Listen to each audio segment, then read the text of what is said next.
டேய் ஜெரம், எப்படிடா இருக்க? நல்லா இருக்கேடா. உன்னை பார்த்து எத்தனை நாளாச்சு? எப்படி இருக்கு? நான் நல்லா இருக்கேன். எனக்கு என்ன, நான் சந்தோஷமா தான் இருக்கேன். என் பொண்ணு எப்படி இருக்கா? டேய் ஜான், என்னடா இப்படி பாக்குற? அவன் உன் மாமன் ஜாக்குலினோட அப்பா. என்னப்பா சொல்றீங்க? என்ன சொல்றீங்க? ஜாக்குலினோட அப்பாவா?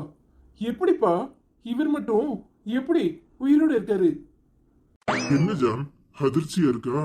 டேய், நீ இங்க வா, நான் சொல்றேன். இங்க பாரு ஜான், எனக்கு இன்னும் சில கடமைகள் இருக்கு. அதனாலதான் நான் வெளியே வராம ஓடி ஒளிஞ்சிட்டு இருக்கேன். இந்த பிசினஸ் எல்லாத்தையுமே பாக்குறது நான் தான். சிங்கப்பூர்ல ஒரு மேனேஜர் இருக்காரு, அவர்கிட்ட எல்லா பொறுப்பையும் கொடுத்துருக்கேனே. உங்க அப்பா அடிக்கடி சொல்வாரு, அந்த மேனேஜரு நான் தான். நீ இது வரைக்கும் என்ன பார்த்ததில்ல, ஆனா நான் உங்க எல்லாரையும் பார்த்துக்கிட்டு தான் இருக்கேன். என்னப்பா சொல்றீங்க? இன்னும் ஏன் இதெல்லாம் மறைக்கிறீங்க? ஏன் மாமா? இங்க பாரு ஜான், உங்க அப்பா எல்லாருடைய நன்மைக்காக தான் இத பண்ணிக்கிட்டு இருக்கான். என் பொண்டாட்டிய கொன்னவன நான் கண்டுபிடிச்சே ஆகணும். அது வரைக்கும் நான் இப்படித்தான் இருக்கணும். என்ன சொல்றீங்க? கொன்னவனா? யாரு? நாங்க எல்லாரும் எங்க அம்மா மேல சந்தேகப்பட்டு இருக்கோம். அப்போ இதுக்கு காரணம் எங்க அம்மா இல்லையா? இதுக்கு காரணம் உங்க அம்மா ஒரு வகையில, ஆனா இன்னொரு வகையில இதுக்கு மூல காரணம் அவ எங்க ஒளிஞ்சிருக்கான்னு நான் கண்டுபிடிச்சே ஆகணும். அவதான் உன் அம்மாவோட அம்மா. என்னப்பா சொல்றீங்க? இன்னுமா அவங்க எங்கப்பா இருக்கிறாங்க? என்ன ஏதுன்னு எதுவுமே தெரியாம அப்பா அம்மாக்கு தெரிஞ்சிருக்க சான்ஸ் இருக்குல்ல? உங்க அம்மாக்கு எல்லாமே கண்டிப்பா தெரியும். ஆனா அவ வாயில இருந்து நாம உண்மைய வாங்கி ஆகணும். தப்பு பண்ணவங்களுக்கு தண்டனை வாங்கி கொடுக்கணும்னா கொஞ்சம் பொறுமையா தாண்டா இருக்கணும். எடுத்தேன் கௌத்தனே, உங்களை மாதிரி எங்களால எதுவும் பண்ண முடியாது. இதுக்கான எல்லா வேலையும் நாங்க பாத்துக்கிட்டே தான் இருக்கோம். ஆனா இது வரைக்கும் உங்க அம்மா ஒரு வார்த்தையை கூட வெளியே விடல. இப்ப எல்லாரும் சேர்ந்து அவளை நெருக்குல தன்னால அவ வாயில இருந்து உண்மை வரும். அதுக்காக தான் காத்திருக்கோம். அந்த உண்மை மட்டும் வெளிவரட்டும். அப்புறம் இருக்கு, என் தங்கச்ச கொன்னவங்களுக்கு தண்டனை கண்டிப்பா கிடைக்கும். மாமா, இன்னைக்கு நடந்தது என்ன? நீங்க தப்பிச்சது எப்படி? ஜான், அது வந்து வந்து என்ன சொல்றதுன்னே தெரியலடா. உங்க அத்தைக்கு எப்பவுமே குளிர்னா அதுல ஐஸ்கிரீம் சாப்பிட ரொம்ப பிடிக்கும். அன்னைக்கு வண்டியை நிறுத்திட்டு ஐஸ்கிரீம் வாங்கி தந்தாதான் முடியும்னு சொல்லி அடம் பிடிச்சிட்டு இருந்தா. நான் போய் ஐஸ்கிரீம் வாங்கிட்டு வர்றதுக்குள்ள அவ காரை ஒரு லாரி இடிச்சு சுக்கு நூறா உள்ள அப்பளமாயி நொறுங்கி போய் தான் கிடந்தா. ஆனா நான் தப்பிச்சிட்டேன். அவ என் கண்ணு முன்னாடியே பலியானது என்னால தாங்கிக்கவே முடியல. நான் தான் உன் அப்பன்ட்ட சொல்லி 2 பேருமே ஸ்பாட்ல அவுட்னு சொல்லி எல்லாரையும் நம்ப வச்சோம்.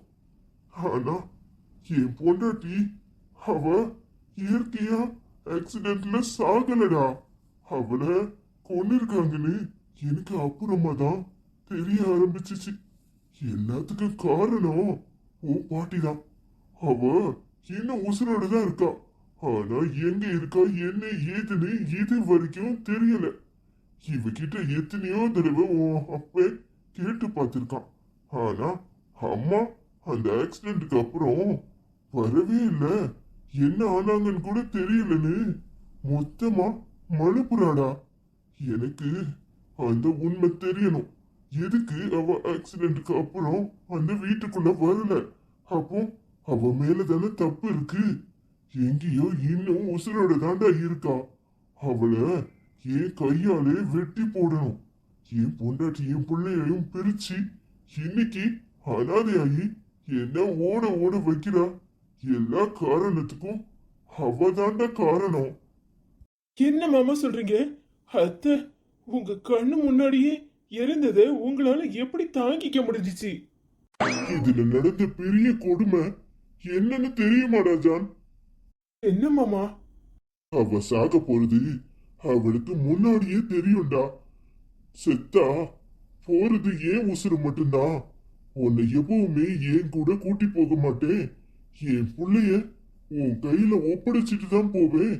நீ அவளை நல்லபடியா வளர்க்கணும்னு அவ கைப்பட எழுதின கடிதம் அவ ஹேண்ட்பேக்ல இருந்துச்சு. எனக்கு அதை பார்த்துதான்டா இது கொலைன்னு நாங்க ரெண்டு பேரும் முடிவுக்கு வந்தோம்.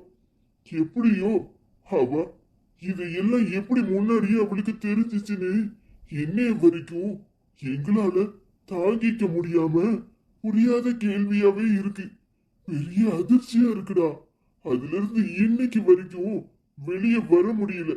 அவ கூட சேர்ந்து நானும் என் குழந்தைய செத்திருந்தா கூட இவ்வளவு கவலை இருந்திருக்காது. ஆனா என்ன காப்பாத்த அவ உசுர விட்டுருக்கா. எனக்காக தான் அவ எல்லாத்தையும் பண்ணிருக்கான்னு எனக்கு தோணுது. அப்பா இவ்வளவு கொடுமையானவங்கள இன்னும் வீட்டுல வச்சிருக்கணுமா? அவங்கள ஜெயில போடுங்க.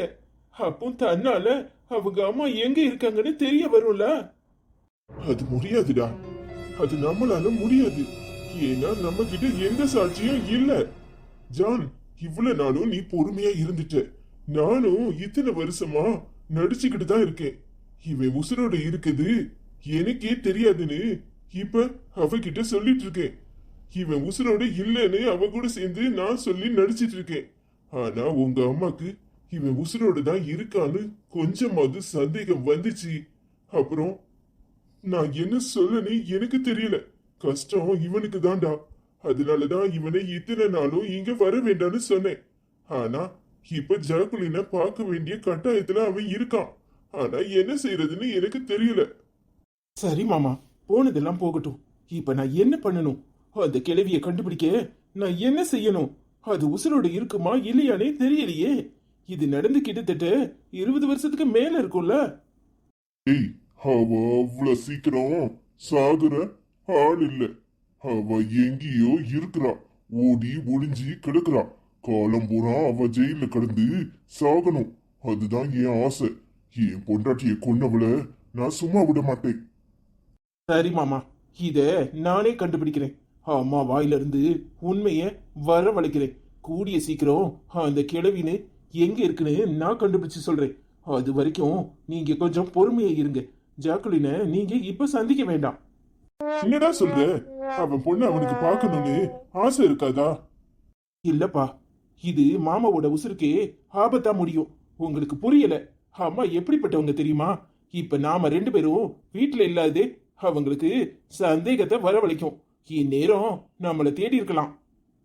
நீ சொல்றது சரிதான் ஜான். உங்க அம்மா லேசுப்பட்ட ஆள் இல்ல. அவளுக்கு நான் உசுரோட இருக்கேங்கிற சந்தேகம் வர ஆரம்பிச்சிட்டு நேத்து கூட ஆக்சிடென்ட் ஆன ஹாஸ்பிட்டலுக்கு போன் போட்டு விசாரிச்சிருக்கா. இது உங்க அப்பா சொல்லிதான் எனக்கே தெரியும். என்னப்பா சொல்றீங்க? ஆமாடா, அவ ஏன் முன்னாடி நடிச்சாலும் அவளுக்கு சந்தேகம் வர ஆரம்பிச்சிட்டு. ஒருவேளை இவன் உசுரோட தான் இருக்கானான்னு தெரிஞ்சுக்கிறதுக்கு கண்டிப்பா அவ ஊட்டிக்கு கிளம்பினாலும் கிளம்புவா. அதுக்கு முன்னாடி நான் அந்த ஹாஸ்பிட்டல்ல பழைய மாதிரி எல்லா டாக்குமெண்ட்டையும் செட்டில் பண்ற வேலையை ஆரம்பிக்கணும். ஏன்னா ஆக்சிடென்ட்ல ஈவனும் இறந்ததா தான் இத்தனை வருஷம் அங்க காட்டிக்கிட்டு இருந்தோம். ஆனா இப்ப டாக்டர் யார் இருக்கா என்ன ஏதுங்கிற விவரம் தெரியல. அதனால நான் பெங்களூர் போறேன்னு சொல்லிட்டு ஊட்டிக்கு கிளம்புறதா இருக்கேன். சரிப்பா, நீங்க எங்க போனாலும் ஜாக்கிரதையா இருங்க. மாமா, தச்சமயம் நீங்க இந்தியால இருக்க வேண்டாம். அது உங்களுக்கு சேஃப் இல்ல. நான் பாத்துக்கிறேன் ஜாக்குலின. அவளை எப்படி சமாளிக்கணும்னு எனக்கு தெரியும். ரொம்ப சந்தோஷம்டா. கூடிய சீக்கிரம் நீ அந்த கிழவிய கண்டுபிடி. அவ எங்க இருந்தாலும் முதல் தகவலை நீ எனக்கு சொல்லணும். சரிங்க மாமா, நீங்க ரொம்ப நேரம் இங்க இருக்கிறது சரியில்லை. நீங்க கிளம்புங்க. அப்பா வாங்க போலாம். ஏய், கூடிய சீக்கிரம் அவளை கண்டுபிடிச்சு உன் கையில ஒப்படைக்கிறேன். நீ தைரியமா போயிட்டு வா. சரிடா, நான் அப்ப வரேன். ஜான். சரிங்க மாமா, பார்த்து போயிட்டு வாங்க. பாத்துக்கிறேன்ப்பா. நீங்க ரெண்டு பேரும் கிளம்புங்க. சரிடா, நீ பாத்து போ. என்னப்பா மாமா உங்களுக்கு மச்சான் தானே? நீங்க வாடா போடான்னு பேசுறீங்க. ஏய், அவன் என் ஃப்ரெண்டுடா. முதல்ல அவன் எனக்கு ஃப்ரெண்டு, அப்புறம் தான் என் தங்கச்சிக்கு புருஷன். என்னப்பா சொல்றீங்க? ஏய், அவன் என் ஃப்ரெண்டுடா. நான் விருப்பப்பட்டு தான் அவனை என் தங்கச்சிக்கு கட்டி வச்சேன். இது வேறையாப்பா. சரிப்பா, வாங்க கிளம்புவோம். முதல்ல அந்த கிழவி எங்கன்னு கண்டுபிடிக்கணும். அதுக்கு ஏன் கையால தான் சாவு. ஏய், ஆவேசப்படாத, ஆத்திரப்படாத. எதுனாலும் நிதானமா செய்யணும். உங்க அம்மாவை பத்தி உனக்கு சரியா தெரியல. என்னப்பா சொல்றீங்க? இத்தனை வருஷம் அந்த வீட்ல இருந்திருக்கேன், எப்படி தெரியாம இருக்கும்? இல்லடா, அவ சிரிச்சு சிரிச்சு கழுத்தா இருக்கிறவ. உனக்கு சரியா தெரியல. இத்தனை வருஷம் அவ கூட இருந்த என்னாலேயே அவளை இது வரைக்கும் சரியா கணிக்க முடியாம இருந்திருக்கு. சரிங்கப்பா, பாத்துக்கலாம், நீங்க வாங்க. சரிடா. ச்சே, இந்த ஆடு எங்க போறாருன்னு பின்னாடியே வந்தா மிஸ் பண்ணிட்டனே. எங்க போயிருப்பாரு இந்த ஜான் பேலும்? கூட்டணி. இவரு நம்ம கிட்ட எங்க போனேன் வந்தேன்னு சொல்ல மாட்டாரு, இவனும் சொல்ல மாட்டான். ரெண்டு பேரும் சேர்ந்து நமக்கு எதிரா ஏதோ பண்றாங்க. என்னைக்கா இருந்தாலும் என் கையில சிக்கித்தனாகணும். ஒரு வேளை அந்த ஜரம் உயிரோட தான் இருக்கானா? எப்படி ரெண்டு பேரும் செத்துட்டாங்கன்னு இந்த ஆளு தானே சொன்னாரு? பின்ன எப்படி ரெண்டு டெட் பாடியும் என் கண்ணு முன்னாடி தானே அடக்கம் பண்ணாங்க? எப்படி பின்ன இவ எப்படி சொல்றா? என் அப்பன் உசுரோட தான் இருக்கான், கொண்டு வந்து என் கண்ணு முன்னாடி நிறுத்துன்னு இவ சொல்றத பார்த்தா அந்த ஜெரோம் இன்னும் உசுரோட தான் இருக்கான் போல. எங்க இருக்கான்? அது எப்படி ஏன் கண்ணை மீறி இவன் எங்கேயோ உசுரோட இருந்துகிட்டு இருக்கானா? கண்டுபிடிக்கிறேன், எல்லாரையும் நான் வாட்ச் பண்ணி கண்டுபிடிக்கிறேன். எங்க போயிருவீங்க? எல்லாத்துக்கும் காரணம் அந்த சனிய ஜோயல் தான். செத்தும் இன்னும் என்ன பழி வாங்கிக்கிட்டு இருக்கா. அவளாலதான் எல்லாம். செத்ததுதான் செத்தா. வயிற்றுல உள்ளதையும் அழிச்சிருந்தானா இன்னைக்கு நான் நிம்மதியா இருந்திருப்பேன். இது இன்னும் உசுரோட இருந்து என் கழுத்தை அறுக்குது.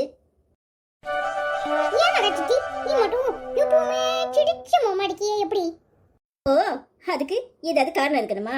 இங்க பாரு, எப்பவுமே சிரிச்ச முகமா இருந்தாதான் நாம நல்லா அழகா தெரியும். ஓ, இதுல இப்படி ஒரு சீக்கிரம் இருக்குதா? அப்ப சரி, அப்படின்னு நானும் சிரிச்ச முகமா இருக்கேன். சரியா? அப்பதான் ஸ்கூல்ல உள்ள பிள்ளைலாம் என் பின்னாடியே வருவாங்க. ஜாக்சன், உன் அழகுக்கு சீக்கிரம் என்னன்னு கேட்பாங்க தெரியுமா? அது சரி. ஆமா, நேத்து உங்க அம்மா உன்னை எதுக்கு ஏசிஸ்னு ஏசிட்டு இருந்தாங்க? அச்சோ, அது நீ எப்பவும் பாட்ட. அட ஏன் கேக்குற? சொல்லவுன்னா யாசுவ, சொல்லாட்டாலும் யாசுவ. அதான் சொல்லிவிட்டா. ஆமா, சொல்லுங்க, என்ன பண்ணீங்கன்னு தெரியணும்ல. ஸ்கூல்ல அனிதா மிஸ்னு ஒருத்தங்க இருக்காங்களா, அவங்க ஹஸ்பண்டும் அங்கதான் வேலை செய்றாங்க தெரியுமா? அந்த சார் பேரும் ஆண்ட்ரோஸ், அனிதா ஆண்ட்ரோஸ். நான் என்ன எழுதி வச்சேன் தெரியுமா? A+A+ ஈக்குவல் டு 0ன்னு போட்டு வச்சிருந்தேன் தெரியுமா? அதான் எங்க அம்மா பார்த்துட்டு என்னடா இது A+A+ 0ன்னு போட்டு வச்சிருக்கேன்னு கேட்டுச்சா. நான் தான் சொன்னேன், அனிதா மிஸ் ஆண்ட்ரோஸ் சார் ரெண்டும் பூஜ்ஜியம் மாடி அப்படின்னு சொன்னேன்னா. அதான் அம்மா ஏசிட்டு இருந்துச்சு. இப்பெல்லாம் சொல்லக்கூடாது, வாத்தியாரு டீச்சர் எல்லாம் ஏன்டா அப்படி சொல்ற அப்படின்னு கேட்டாங்களா. நேற்று ஆண்ட்ரோஸ் சார் என்ன அடிக்க வந்தாரு. அதுக்கு அனிதா மிஸ்ஸும் சேர்ந்துக்கிட்டு அவன் அப்படி பண்றான் இப்படி பண்றான் அப்படி இப்படி ஏத்தி விட்டுட்டு இருந்துச்சா.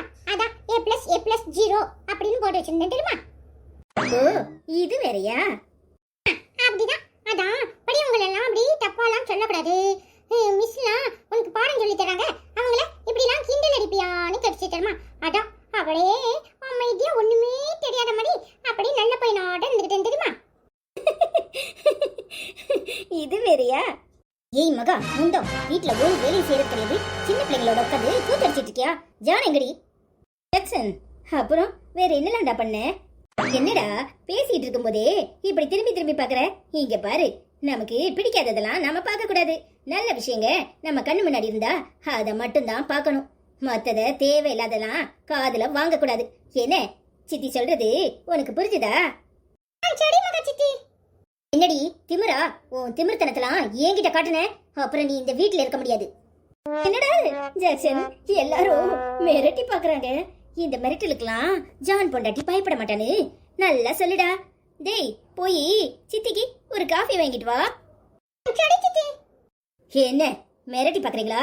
உங்க மிரட்டலுக்கெல்லாம் நான் பயப்பட மாட்டேன். இந்த மிரட்டலெல்லாம் வேற யார்கிட்டயும் வச்சுக்கோங்க. தப்பு பண்ற நீங்களே தைரியமா நடமாடும் போது எங்களுக்கு என்ன நினைச்சுக்கிட்டு இருக்கீங்க? என் புருஷனை மரியாதையை கேட்கணும். அவரு உங்க பிள்ளையா இருக்கலாம், அதுக்காக உங்களுக்கு ஒன்றும் அடிமை இல்லை. என்ன வீட்டுல வேலை பார்க்கணுமா? நீங்க என்ன பண்ணிட்டு இருக்கீங்க? போய் முதல்ல வேலையை ஆரம்பிங்க, அப்புறம் நாங்க கூட மாட வந்து செய்யறோம். நீங்க ஒன்றும் செய்யல, அப்புறம் எங்களை மட்டும் மிரட்டுறதுக்கு உங்களுக்கு என்ன தைரியம் இருக்கு? இங்க பாருடி, ஒரே அடியா ஆடாத, அப்புறம் எழும்பவே முடியாதபடி பண்ணிடுவேன். என்னை பத்தி உனக்கு சரியா தெரியல. என்ன பண்ணுவீங்க? இல்ல என்ன பண்ணுவீங்கன்னு கேட்டேன். இந்த மிரட்டலுக்கெல்லாம் பயப்படுறவ நான் கிடையாது. சும்மா எல்லாரையும் ஏதாவது பண்ணிடுவேன்னு வெறும் வெத்து வாயிட்ட சொல்லிட்டு தெரியாதீங்க. இங்க பாருங்க, நீங்க பண்ணதுக்கே இன்னும் அனுபவிக்க வேண்டியது நிறைய இருக்கு. அவ்வளவு சீக்கிரம் உங்களை யாரும் சும்மா விட மாட்டாங்க. யாருக்குமே எதுவும் தெரிய போகுதில்லன்னு கண்ணை மூடி நீங்க இருட்டா இருக்கிற மாதிரி மறைச்சு வச்சிருக்கீங்கல்ல. எல்லா ரகசியமும் வெளியே வரும்போது நீங்க தாங்க மாட்டீங்க. அத புரிஞ்சு நடந்துக்கோங்க. ஒரே அடியா ஆடாதீங்க. கிளம்புங்க. ரூம்குள்ள வரும்போது தட்டிட்டு வரணும்னு தெரியாது. என்னையாடி தட்டிட்டு வர சொல்ற? என்னையாடி தட்டிட்டு வரன்னு சொல்ற? உங்களை தான் சொல்றேன். என் மாமியாரே இந்த ரூம்குள்ள வரும்போது கதவை தட்டிட்டு வாங்க. வெறுசா ஒரே அடியா ஆட்டம் போடாதீங்க. உங்க சொத்து இல்லல. உங்க சொத்து இல்லாம உங்களுக்கு இவ்வளவு ஆட்டமா? அடுத்தவ சொத்தை புடுங்கி திங்கிற நீங்களே இந்த ஆட்டம் ஆடும்போது நேர்மையா சம்பாதிச்சு என் புருஷன் சம்பளத்துல சாப்பிடுற எனக்கு எவ்வளவு இருக்கும் அத புரிஞ்சு நடந்துக்கோங்க. கிளம்புங்க வெளியே. வரண்டி, நீ எதை வச்சு இப்படிலாம் பேசுறன்னு எனக்கு நல்லாவே புரியுது. உனக்கு கொடுக்குற அடி தாங்க முடியாத மரண அடியா இருக்கும். அத மறந்துடாத. என்ன மாமியாரே இப்படி காமெடி பண்றீங்க? இங்க பாருங்க, ஒரே அடியா காமெடி பண்ணாதீங்க. எனக்கு பக்க பலமா என் புருஷன் இருக்கிற வரைக்கும் உங்களால என்ன எதுவுமே பண்ண முடியாது. கிளம்புறீங்களா? போறண்டி. ஆனா இதுக்கெல்லாம் சேர்த்து நீ எப்படி அனுபவிக்க போறன்னு பாரு. அதையும் பாத்துருவோம். இப்ப கிளம்புங்க. முதல்ல இந்த பொம்பளை நின்ன இடத்த கழுவி விடணும். திமுரு பிடிச்ச பொம்பளை. ச்சே, மனுஷியா இவெல்லாம்.